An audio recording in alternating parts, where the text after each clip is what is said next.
Salut, aujourd'hui nous allons parler de crypto-monnaie et cette vidéo s'adresse évidemment aux débutants, aux gens qui ne connaissent pas du tout le monde de la crypto-monnaie mais qui veulent s'y intéresser.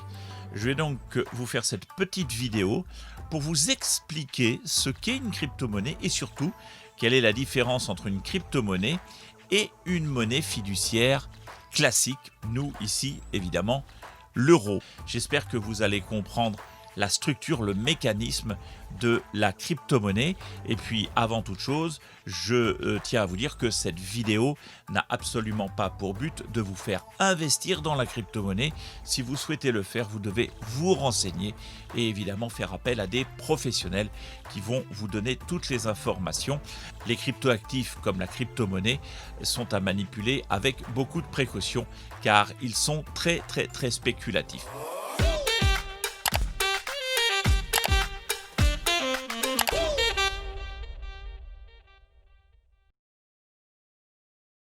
Dans le système bancaire que nous connaissons tous, le système actuel que nous utilisons pour vendre ou acheter, un système entièrement centralisé, la tête de pont s'appelle la banque centrale. C'est elle qui va émettre la monnaie. En l'occurrence, pour la Banque centrale européenne, eh bien, elle va émettre de la monnaie vers les banques européennes.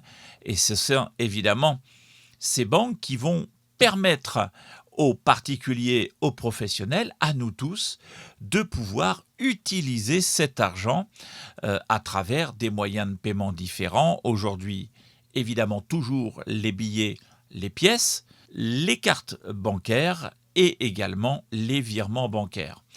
Tout ceci est géré par un système informatique entièrement contrôlé par les organismes bancaires. On le voit bien ici, ce sont les banques qui gèrent la totalité du système informatique et de par le fait, on appelle ce système un système centralisé qui a malheureusement un gros inconvénient, c'est que si une banque souhaite faire une modification, vous prendre des frais, vous retirer de l'argent, eh bien vous ne pouvez rien faire puisqu'ils ont le contrôle absolu sur le réseau informatique et via des jeux d'écriture, vous avez un système qui devient de plus en plus pervers. On le voit d'ailleurs aujourd'hui dans les frais exorbitants que vous pouvez avoir tous les mois ou ne serait-ce que pour faire un transfert international. Alors les moyens de paiement qui sont mis à disposition, évidemment, servent à tout le monde, c'est-à-dire les particuliers, les professionnels, pour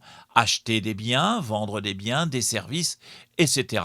Nous fonctionnons comme ça avec de l'argent qui est donc créé par la Banque centrale. Alors la problématique de ce système, c'est que s'il y a des problèmes financiers, comme il y a eu par exemple en 2008 avec les subprimes qu'on a connus aux États-Unis, eh bien tout de suite on a des gros trous dans la finance. Et là, que fait la Banque centrale? Eh bien elle va faire ce qu'on appelle du quantitative easing, plus connu sous le nom de planche à billets, et réinjecter dans le système de l'argent, des milliards d'euros. Mais ces milliards, vous l'avez compris, c'est en quelque sorte de la monnaie de singe, puisque personne n'a jamais rien produit, personne n'a jamais travaillé pour acquérir ces milliards. Donc, nous avons un système entièrement centralisé et gouverné par les banques. La crypto-monnaie, elle, est un système entièrement décentralisé. Nous allons prendre ici l'exemple du Bitcoin, qui est la première blockchain qui a existé, qui a démarré début 2009, avec un principe très simple, c'est qu'il y a eu la création de 21 millions de pièces, ce qu'on appelle des coins. Il y en a eu 21 millions et il n'y en aura jamais un de plus.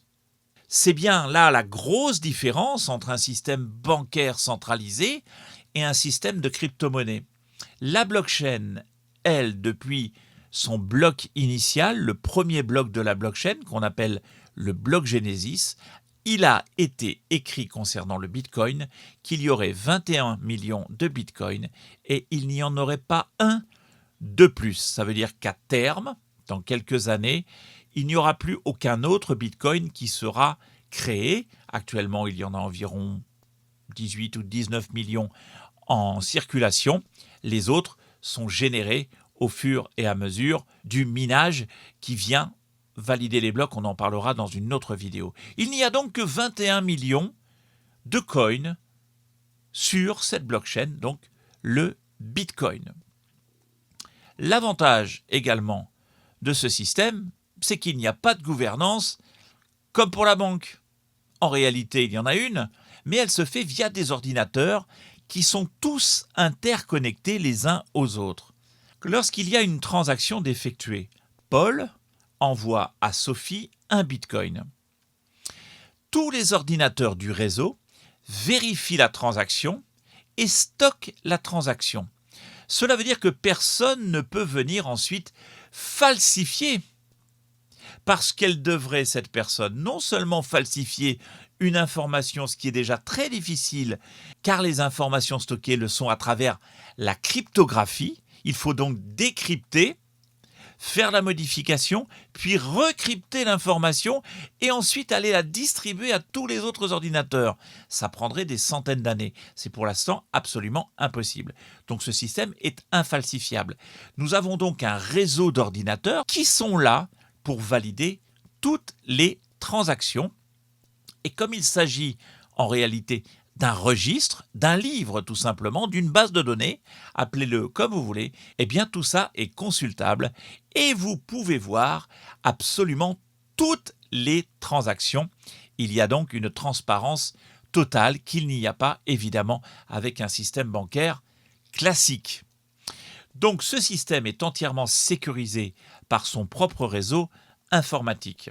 Évidemment, vous, en tant qu'utilisateur du Bitcoin, de la blockchain Bitcoin, eh bien vous avez un portefeuille numérique qu'on appelle un wallet, un ou plusieurs d'ailleurs, on va dire que vous en avez un, et vous allez pouvoir transférer des valeurs. En ce qui concerne la blockchain Bitcoin, eh bien vous allez transférer des bitcoins ou des dixièmes, des centièmes de bitcoin, qu'on appelle des satoshi.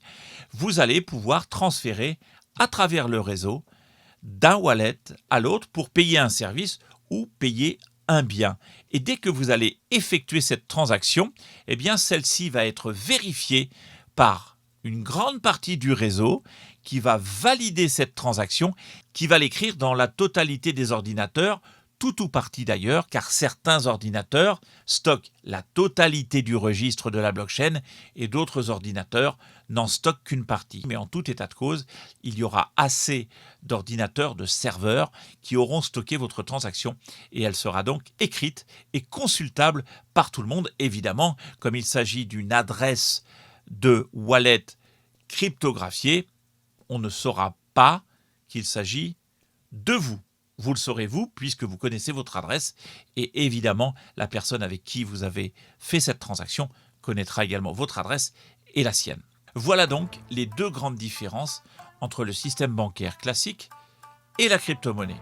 Voilà, j'espère que vous avez commencé à comprendre, que ça s'articule un petit peu mieux dans votre tête, la différence entre une monnaie fiat comme l'euro et une crypto-monnaie. En l'occurrence, nous avons pris l'exemple du Bitcoin.